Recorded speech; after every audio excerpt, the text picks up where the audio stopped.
Hello, welcome to the self-learning platform by Dr. Sushma Singh. Today we start Unit 8, Jacques Rousseau. And our topic is Theory of General Will. By making the general will sovereign and individuals as participants in the general will, Rousseau reconciled authority with freedom as none before him had done. In order to understand how Rousseau achieved this end, we need to appreciate the nature of the general will. In the discourse on political economy, where he had first stated the concept of general will, Rousseau says that general will tends always to the preservation and welfare of the whole and of every part, and is the source of laws, constitutes for all the members of the state in relation to one another, and to it the rule of what is just and unjust. It aims always at the public good and is different from the will of all. For while the former aims at the common interest, the latter aims only at the private interests and is a sum of particular wills. The generality of the will is not so much a matter of numbers as of instinct, quality, and goodness. It is not an empirical fact so much as a moral fact. It is an outcome of the moral attitude in the hearts of the citizens to act justly. It is produced whenever all individual members of group, sacrificing their private interests, unite in aiming at some object believed to be good for the whole group. The general will comes from all and applies to all and embodies the free rational will of all.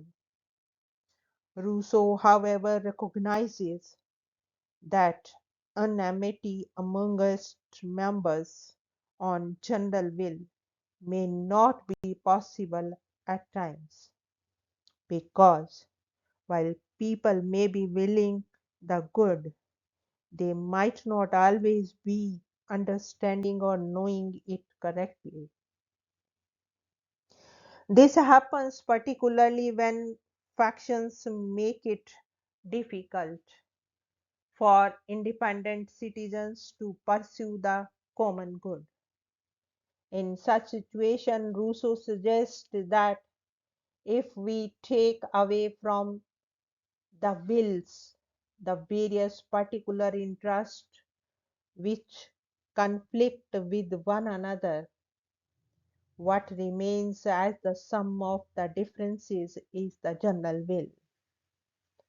But there is one important condition here. The result will be general will only if and so far as all the individuals of a group are moved by the thought of themselves as members of a group, all of whose members have interests deserving respect and consideration. Such being the nature of general will, there is no problem in obeying the general will. But if someone refuses to obey it, Rousseau says that he will be compelled to do so. This means nothing less than that he will be forced to be free. Otherwise, the social contract will become an empty formula.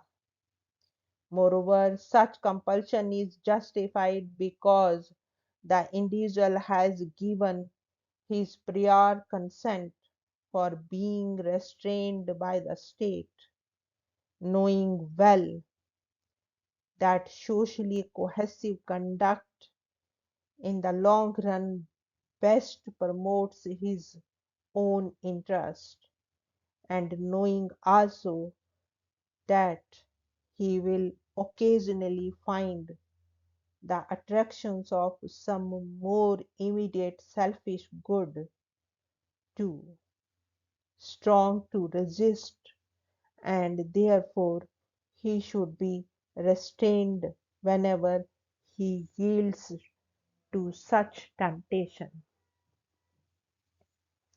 In other words, when a man is being compelled to obey the general will by the whole body of citizens, it only means that he is being asked to follow his own best interest, which he at a particular instance is unfortunately unaware of.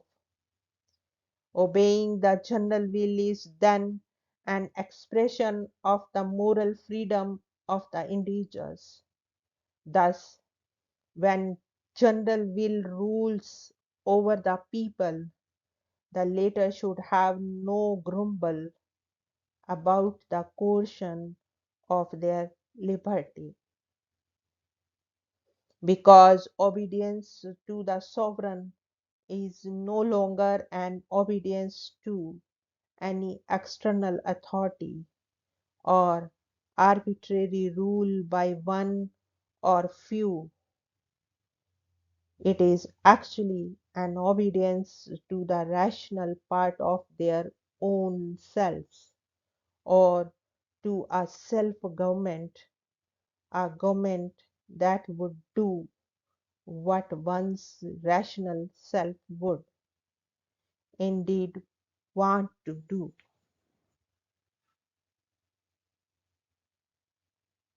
Now, the next point is general will as the sovereign. From the above, it is also clear that Rousseau's conception of sovereignty is different from both Hobbes and Locke. In Hobbes, the people set up a sovereign and transfer all powers to him. In Locke's social contract, the people set up a limited government for limited purposes. But Locke shuns the conception of sovereignty, popular or monarchical, as a symbol of political absolutism. Rousseau's sovereign, on the other hand, is the people, constituted as a political community through social contract. Unlike nearly all other major political thinkers, Rousseau considers the sovereignty of the people inalienable and indivisible. The people cannot give away or transfer to any person or body their ultimate right of self government, of deciding their own destiny. Whereas Hobbes set up a ruler as sovereign, Rousseau draws a sharp distinction between sovereignty, which always and wholly resides in the people, and government, which is but a temporary agent of the sovereign people. Whereas in law, the people transfer the exercise of their sovereign authority, legislative, executive, and judicial, to organs of government. Rousseau's concept of inalienable and indivisible sovereignty does not permit the people to transfer their legislative function, the supreme authority in the state. As to the executive and judicial functions, Rousseau realizes that they have to be exercised by special organs of government, but they are completely subordinate to the sovereign people, and that there is no hint or suggestion of separation or balance of powers.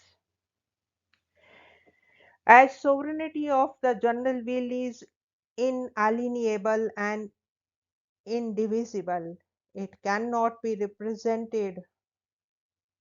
Second, representative assemblies tend to develop particular interests of their own, forgetting those of the community. Not surprising, Rousseau's preference was always for direct democracies of the Swiss city republic, though such a preference was anachronistic when modern nation states were emerging. Nor can the general will be delegated in any way whatever.